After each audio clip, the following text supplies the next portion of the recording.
মনে রেখো একটা কথা, যেদিন তোমার বিবাহ হবে সেদিন থেকে তুমি তোমার মাকে আর ভালোবাসতে পারবে না। যেদিন বউ বাড়িতে আসবে সেদিনই তোমার মাকে আর তুমি ভালোবাসতে পারবে না। পরিস্থিতি তোমার উল্টে যাবে। দিন যত যাবে পরিবেশ তত জটিল হবে। এক সময়ে মনে হবে এই মাটির উপরে সবচেয়ে বড় শত্রু আমার মা।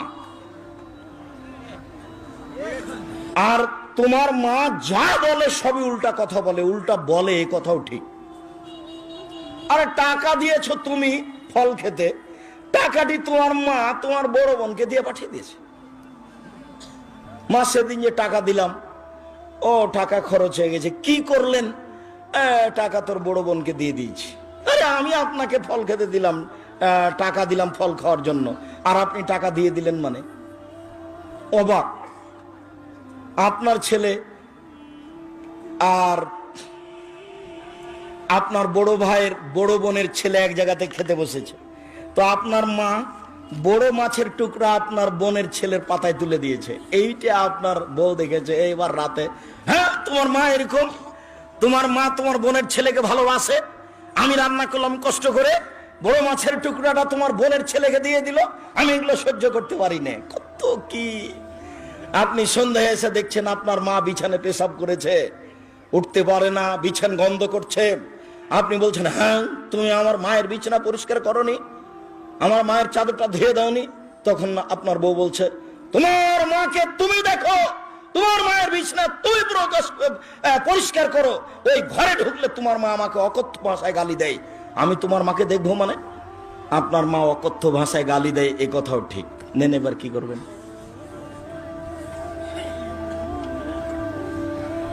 এত কিছু করার পরেও মা যে ঘরে থাকে সেই ঘরে তুমি জোরে হাঁটতে পাবো না। আমি বলিনি, আল্লাহ বলেছে। এত কিছু বলার পরে তোমার মা যে ঘরে থাকে সেই ঘরে তুমি জোর করে কথা বলতে পাবো না। ফালা তাকুল্লাহুম উফফিন ওয়ালা তানহারহুমা, এই কথা বলতে পাবো না। আল্লাহ নিষেধ করে দিয়েছেন, এটা নগদ অর্থ।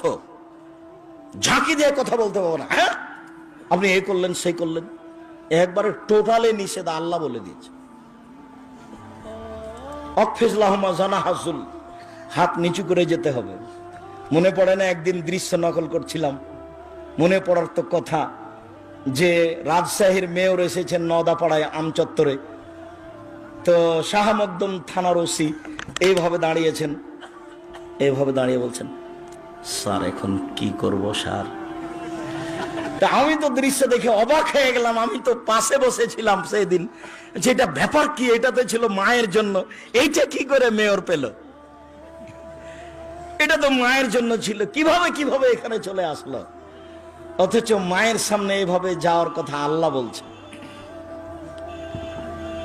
আবার বলছেন শেষের দিকে, অকুর রব্বির হামহুমা কামা রাব্বায়ানি সাগীরা, হে আল্লাহ তুমি আমার পিতা মাতাকে ওইভাবে দেখো বাল্য অবস্থায় আমাকে যেভাবে দেখেছিল, যার কারণে আপনাকে আমি সলাতের শেষে সালাম ফিরার পূর্বে একটা দোয়া পড়ার জন্য পরামর্শ দিয়েছি, মনে আছে কি?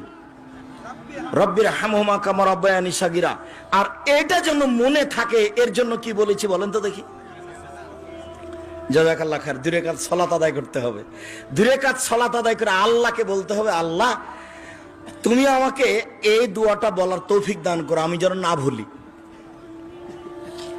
সব সময় সালাত শেষে সালাম ফিরার পূর্বে রব্বির হামহুমা কামা রাব্বায়ানি সাগীরা এই দোয়া বলার জন্য আমি আল্লাহর কাছে 2 রাকাত সালাত আদায় করে সাহায্য চাওয়ার জন্য বলেছি পৃথিবীর সকল দিনী ভাই বোনকে। সম্মানিত দিনী ভাই বোন, আল্লাহর নবী বলেন, চিরদিনের জন্য মায়ের অবাধ্য চলা হারাম, চিরদিনের জন্য মায়ের অবাধ্য চলা হারাম। শোনো, আরো তোমাকে সতর্কতার সাথে বলছি, তুমি বারবার পেশাব করছো, তুমি বারবার পেশাব করছিলে বিছানে, তখন তোমার মায়ের জন্য একটা জায়েজ ছিল একটু হাসি মুখে আঘাত করা। এই অত পেশাব করিস কেন রে, এইটা তোমার জন্য জায়েজ ছিল।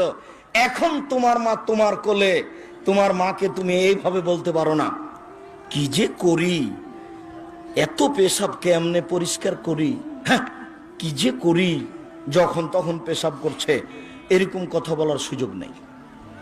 একদিন তুমি ছিলে তোমার মায়ের কোলে, এখন তোমার মা তোমার কোলে, গোসল দেওয়া বা তুমি, কাপড় পরাবা তুমি, কাঁধে করে মেডিকেল নিয়ে যাবা তুমি, কাপড় পরিবর্তন করে দেবা তুমি, তোমার মায়ের সবকিছু তুমি করবা।